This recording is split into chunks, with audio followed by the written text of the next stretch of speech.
ගරු මුජිබ රහමාන් මන්ත්‍රීතුමා ඔබතුමාට විනාඩි 10ක් කාලයක් ලැබෙනවා. ස්තුතියි ගරු සභාපතිතුමියනි. අද විශේෂයෙන්ම මේ තිබෙන විවාදයේදී අපිට මේ වැතිවෙච්ච මේ ආපදා තත්ත්වය ගැන අපි සියලු දෙනාම කනගාටු වෙනවා. ඒකෙන් අහිමි වෙච්ච ජීවිත පිළිබඳවත් මේ අලාව හානිය පිළිබඳවත් අපි සියලු දෙනාම සංවේදී වෙනවා. ඒ වගේම තමයි අපි සියලු දෙනාම දන්නවා මේ විශේෂයෙන්ම ස්වභාවික විපත් කියන ඒවා අපිට සම්පූර්ණයෙන්ම ඒවා නවත්ත ගන්න බෑ. නමුත් ස්වාභාවික විපත් කියන ඒවා අපිට යම් ප්‍රමාණයකට කළමනාකරණය කරගන්න හැකියාව තිබුණොත් අපිට දේපල හානි හා ජීවිත හානි අපිට බේරා ගන්න ඒවා නවත්ත ගන්න පුළුවන් යම් හැකියාවක් අපිට තියෙන්න තිබුණා. මොකද මේ පිළිබඳව යම් අත්දැකීම් ලෝකයෙන් අපිට ලබා ගන්න පුළුවන්. ඒ හින්දා තමයි අපිට එවැනි ආයතන තිබෙන්නේ. විශේෂයෙන්ම සුනාමියකින් පස්සේ ආපදා කළමනාකරණ අමාත්‍යාංශය පනතක් ගෙනාවා. ඒ පනත ශක්තිමත් පනතක් ගෙනල්ලා හැදුවා. හදලා ආණ්ඩු පක්ෂය විපක්ෂය එකට වැඩ කරන්න පුළුවන් යාන්ත්‍රයක් හදන්න පුළුවන් පනතක් හඳුන්වලා දුන්නා. දැන් අපි දන්නවා දැන් මේ පිළිබඳව විවාදයක් තිබෙනවා. දැන් ආණ්ඩුවේ පැත්තෙන් ඉන්න විවාදේ තමයි උතුමන්ලා කියනවා අපි මේ පිළිබඳව අපිව දැනුවත් කරේ නැහැ. අපිට හරියට මේක සංඥාවල් දුන්නේ නැහැ කියන මතේ අපිට පේනවා ආණ්ඩුවේ පැත්තෙන් කතා කරන ඇමතිවරු අද ඇවිල්ලා කියන කරුණ. නමුත් අපි සියලු දෙනාම දන්නවා විශේෂයෙන්ම නොවැම්බර් මාසයේ 11 වෙනිදා අතුල සේනානායක කියන කාලගුණ දෙපාර්තමේන්තුවේ ඉන්න අධ්‍යක්ෂක ජනරාල්තුමා මාධ්‍ය හමුවක් පවත්වලා 11 වෙනිදා යම්කිසි ආකාරයේ අනාවැකියක් කියනවා. ඊළඟට ඔහු 14 වෙනිදාත් යම්කිසි අනාවැකියක් කියනවා. ඊළඟට 17 වෙනිදාත් ඔහු නොවැම්බර් මාසයේ 17ත් අනාවැකියක් පළ කරනවා මාධ්‍ය හමුවේ. ඊළඟට නොවැම්බර් මාසයේ 22 ඒ කියන්නේ නියෝජ්‍ය අධ්‍යක්ෂක ජනරාල්වරයා මලිත් ෆර්නෑන්ඩෝ නොවැම්බර් මාසයේ 23 ඒගොල්ලෝ එදාත් එතුමා මලිත් ෆර්නෑන්ඩෝ මහත්මයා මේ සම්බන්ධව යම් අනාවැකි කියනවා. විශාල වර්ෂාපතනයක් ලැබෙන්න පුළුවන්, ගම් වතුර තත්ත්වයක් ඇති වෙන්න පුළුවන්, අවපාත පීඩනයක් ඇති වෙලා තිබෙනවා. ඒක යම්කිසි ආකාරයේ සුලිසුලම් බවට පරිවර්තනය වෙන්න පුළුවන් කියලා අනාවැකි කියනවා. දැන් මොකද කාලගුණ විද්‍යාත්මක දෙපාර්තමේන්තුව කියන්නේ අනාවැකි. ඒ අනාවැකි උන් කියන්නේ උන්ට විශේෂ සම්බන්ධව යම් දැනුමක් තියෙන උදවිය හින්දා තමයි. ඒ නිසා මේව අනාවැකි කියලා කියන්නේ. ඒතකොට මේ අනාවැකි සම්බන්ධව ආණ්ඩුව සංවේදී වුණේ නැති කියන ප්‍රශ්නේ නේ තියෙන්නේ. දැන් ගරු සභාපතිතුමියනි මගේ ළඟ තියෙනවා නොවැම්බර් මාසයේ 23 වෙනිදා කාලගුණ විද්‍යා දෙපාර්තමේන්තුව නිකුත් කරපු නිවේදනය. දැන් මේ නිවේදනය ඒගොල්ලෝ නිකුත් කරන්නේ 2025 නොවැම්බර් 23 වෙනි දින සවස් 4ට නිකුත් කරන ලදී. තද සුළං තද වැසි සහ රළු මුහුද ප්‍රදේශ පිළිබඳව අවධානාත්මක නිවේදනය.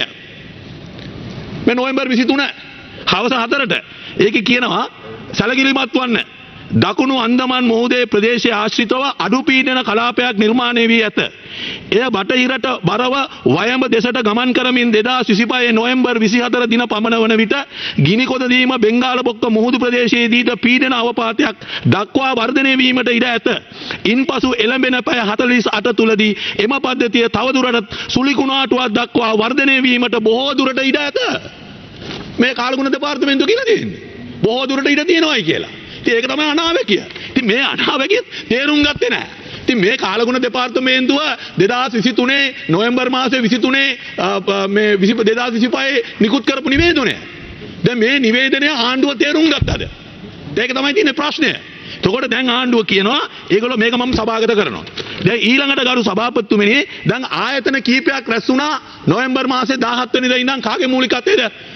ආපදා කළමනාකාරීත්වයේ මූලිකත්වයෙන් ආරක්ෂක අමාත්‍යාංශයේ ලේකම්වරයාගේ මූලිකත්වයෙන් කවුද රැස්ුනේ? ආපදා මධ්‍යස්ථානය, ගොඩනැගිලි පර්යේෂණ ආයතනය, වාරි මාර්ග දෙපාර්තමේන්තුව, කාලගුණ දෙපාර්තමේන්තුව, විදුලි බල මණ්ඩලය, ජල ප්‍රවාහන මණ්ඩලය, දීවර අමාත්‍යාංශය. මේ ආයතන ටික නොවැම්බර් මාසයේ 17 ඉඳන් 27 වෙනි දක්වා දැන් රැස් වුණා. ආරක්ෂක අමාත්‍යාංශයේ ලේකම්තුමා තමයි මූලිකත්වය අරගෙන මේ රැස්වීම කැඳෙව්වේ. ඒ රැස්වීම ප්‍රායෝගික විතරක් නෙමෙයි Zoom එකෙන් පවා රැස්වීම තිබ්බා. එතකොට මේ රැස්වීම වලදී මේව සාකච්ඡා වුණේ නැද්ද? මේ නිලධාරීන් කිව්වේ නැද්ද? මෙවැනි තත්ත්වයක් තියෙනවායි කියලා ආරක්ෂක අමාත්‍යාංශයේ ලේකම්තුමා නේද? ඒ දෙපාර්තමේන්තුවට බාරව ඉන්නේ. එයා දැනගෙන හිටියේ නැද්ද? කියන්න ඕනේ. එහෙමනම් ගරු සභාපතිතුමනි දැන් ආපදාවක් නැත්තම් මොකටද මේව රැස්ුනේ?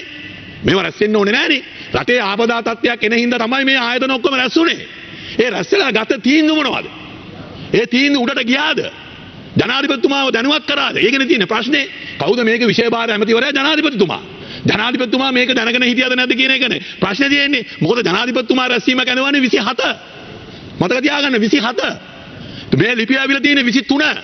ඊළඟට ආපදා කළමනාකර මේ ආරක්ෂක අමාත්‍යාංශ ලේකම්තුමා ලියුමක් ගහනවා. මොකද එයා කියන්නේ යා සියලුම අමාත්‍යාංශ ලේකම්වරුන්ට ප්‍රධාන ලේකම්වරු දෙපාර්තමේන්තු ප්‍රධානීන් කියලා දිස්ත්‍රික් ලේකම්වරුන්ට ගහනවා ලියුමක්. මොකද එයා කියනවා ආපදා තත්ත්වයකදී විපතටපත් වෙන ජනතාව හා ආපදා අවදානම හේතුවෙන් පදිංචි වාසස්ථානයන්ගෙන් ඉවත් කරන ජනතාවට සහන සැලසීම හා හානියටපත් ප්‍රදේශ යථා තත්ත්වයටපත් කිරීම සඳහා 25 නොවැම්බර් 2025 නොවැම්බර් 21 වෙනි දින සිට නැවත දැනුම් දෙන තුරු සමස්ත ශ්‍රී ලංකාවම විස්තීර්ණ ආපදා තත්ත්වයකට ලක් වූ බවට මෙයින් ප්‍රකාශයටපත් කරමි. කවුද මේ කියන්නේ? කවුද මේ ලියුම කියන්නේ? එයා අස්සම් කරලා ලියුම දානවා අතින් 28යි 11 වෙනි මාසේ 25 වෙනිදා. ඒ කියන්නේ එයා බෑක් ඩේට් කරලා ලියුමක් ගහලා තියෙනවා. එයා ප්‍රකාශයට පත් කරනවා 21 වෙනිදා තත්ත්වයේ 21 වෙනිදා ඉඳන් මේ රටේ ආපදා තත්ත්වයක් ඇති වෙලා තිනවා කියලා. එයා නොවැම්බර් 27 වෙනිදා ආරක්ෂක ලේකම්තුමා ලිපිය ගන්නවා. මොකද මේවා? ඒතර මේවා ආණ්ඩුව දන්නේ නැද්ද? ආරක්ෂක ලේකම්තුමා ජනාධිපතිතුමාට කිව්වේ නැද්ද මේ ලියුමක් ගහලා තියෙන්නේ? මේ සියලු දිස්ත්‍රික් ලේකම්වරුන්ට මේ ආපදා තත්ත්වයක් ඇටියට සලකන්න කියලා. ගරු සභාපතිතුමියනි එහෙමනම් මොකටද මේ ලියුම දැම්මේ? සාකච්ඡා වුණේ මොනවද? ආරක්ෂක ලේකම් කිව්වේ නැද්ද? එයාගේ ප්‍රධානත්වයෙන් 17 ඉඳන් 27 වෙනකන් සාකච්ඡාවල් තිබුණා නේද? එතකොට ඒ ලිපිය බෑක් ඩේට් කරලා යා කියලා තියෙනවා. ඊළඟට ඉන්දියානු කාලගුණ දෙපාර්තමේන්තුව ගරු සභාපතිතුමනි ඉන්දියානු කාලගුණ දෙපාර්තමේන්තුව අපි හොයලා බැලුවා. මම වගකීමකින් කියනවා. පැය 12න් 12ට ඒගොල්ලෝ අපේ කාලගුණ දෙපාර්තමේන්තුව ඒගොල්ලෝ දැනුවත් කරා. පැය 12න් 12ට නලින්ද ජයදීස ඇමතිවරයා ගිහිල්ලා කිව්වා මාධ්‍ය වලට ඉන්දියන් එක්ස්ප්‍රස් එක කිව්ව එක බොරුයි කියලා. මම අහන්න කැමති ඇමතිතුමනි ඉන්දියන් එක්ස්ප්‍රස් එක බොරු කිව්වා නම් තමුන්නාන්සලා ආණ්ඩුවක් හැටියට ඉන්දියන් එක්ස්ප්‍රස් එකට ලිපියක් දැම්මද? කරෙක්ෂන් කරාද? ඒක නිවැරදි කරාද? නිවැරදි කරා නම් ඒ ලිපිය සභාගත කරන්න. ටීවී එකේ කිව්වා මොකද්ද විදේශ අමාත්‍යාංශය ලියුම් ලියනවා කියලා. ටීවී එකේ කියලා වැඩක් නැහැ. මේ ජනතාව ඡන්දෙ දීපු ජනතාව චූන් කරලා කතා කරන්න බෑ. එහෙම කරන්න එපා. ඔබතුමාලා ආවේ විද්‍යාත්මක ක්‍රමයකටනේ වැඩ කරන්න. ඒ විද්‍යාත්මක ක්‍රමවේදය කියන්නේ ඒ ඉන්දියන් එක්ස්ප්‍රස් එක බොරු කිව්වා නම් ආණ්ඩුවක් හැටියට ඒකට ලියපු උත්තරය සභාගත කරන්න. පාර්ලිමේන්තුවට ගෙනල්ලා කියන්න මෙන්න අපි ලියපු ලියුම කියලා. එහෙම නැතුව මේ ටීවී channel එකකට ගිහිල්ලා අපි ඒගොල්ලන්ට ලිපියක් ලියන්න ඉන්නේ කියලා එහෙම කියලා වැඩක් නැහැ කියලා අපි මොකද අපි කියන්න කැමති දොස්තර මේ අපේ නලින්ද ජයසමතුමාට මේ කළු ගඟේ පීනුවා වගේ මුහුදේ පීනන්න බෑ. මොකද කළු ගඟේ පීනන විදියයි මුහුදේ පීනන විදියයි ක්‍රම දෙකක්. ඒ හින්දා තව විනාඩි දෙකක කාලයක් විනාඩි දෙකක කාලයක් විනාඩි දෙකක කාලයක් මෙච්චර ඉක්මනට වෙලා ගියා. කාලගුණ හරි දැන් ඒගොල්ලෝ කියනවා කාලගුණෙන් කිව්වේ නැහැ කියලා. දැන් කාලගුණෙන් කිව්වේ නැත්නම් කාලගුණේ කාගේටද තියෙන්නේ? දැන් කාලගුණේ තියෙන ජනාධිපතිතුමාගේ යටතේ. ඉතින් කාලගුණෙන් කිව්වේ නැත්නම් ඒකේ වගකීම ඇමතිවරයා ජනාධිපතිතුමානේ. වෙන කවුරුවත් නෙමෙයිනේ. කාලගුණෙන් කිව්වේ නැත්නම් ඒ දෙපාර්තමේන්තුවේ තියෙන ජනාධිපතිතුමාගේ යටතේ. එහෙනම් ජනාධිපතිතුමා ඒ වගකීම බාර ගන්න ඕනේ. මොකද දැන් එතුමා ඇවිල්ලා අවුරුද්දක් වෙනවනේ. දැන් එතුමා දැන් කියනවා අර පනත වෙනස් කරන්න ඕනේ කියලා. අර දිට්ටුව ආපු ගමන් තමයි ජනාධිපතිතුමාටත් පනත වෙනස් කරන්න ඕනේ කියලා මතක් වුණේ. මොකද දිට්ටුව ආපු ගමන්. දැන් ජනාධිපතිතුමාට මම කියන්න කැමති ජනාධිපතිතුමාත් හරියට අර ගැමුණු කුමාරයා කිරිබත් කෑව වගේ කතාවක් කියනවනේ. අනුර කුමාරත් අන්න ඒ වගේ තමයි දැන් මේ සම්බන්ධව වැඩ කරගෙන යන්නේ. තනින් එයා කියනවා පනත වෙනස් කරන්න ඕනේ කියලා. පනත වෙනස් කරන්න තිබුණානේ අවුරුද්දක් තිබුණානේ. දිට්ටා දිෂ්ටිය එනකන් ඉන්න ඕනේ නෑනේ පනත වෙනස් කරන්න.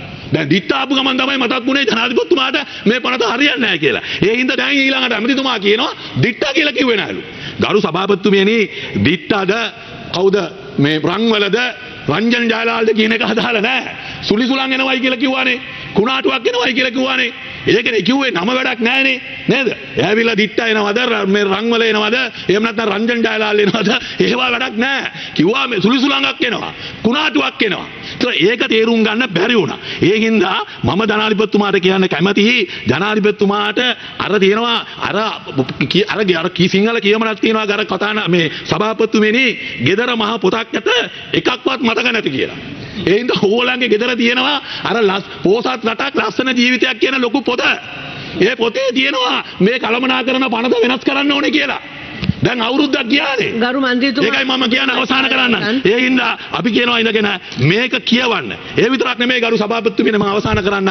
විශේෂයෙන්ම අපි කියනවාද මේ සම්බන්ධව තමුන්නාන්සලාගේ අපි ඉල්ලුවා තේරීම්කාර සභාපත් කරන්න කියලා. මොකද මේක අසාධාරණට ලක් වෙච්ච ජනතාවට සාධාරණ ඉෂ්ට වෙන්න ඕනේ. මේ අපරාධයට වග කියන්න ඕනේ පුද්ගලයෝ හොයාගන්න ඕනේ. ඒ හින්දා මේ පුද්ගලයෝ හොයාගන්න නම් තේරීම්කාරක සභාපත් කරන්න නැවත මෙවැනි අපරාධයක් නොවෙන්න අපි වැඩ කිරීම තමුන්නාන්සලාගේත් වගකීමත් අපේ වගකීමත් මතක් කරමින් මගේ වචන ස්වල්ප අවසන් කරනවා.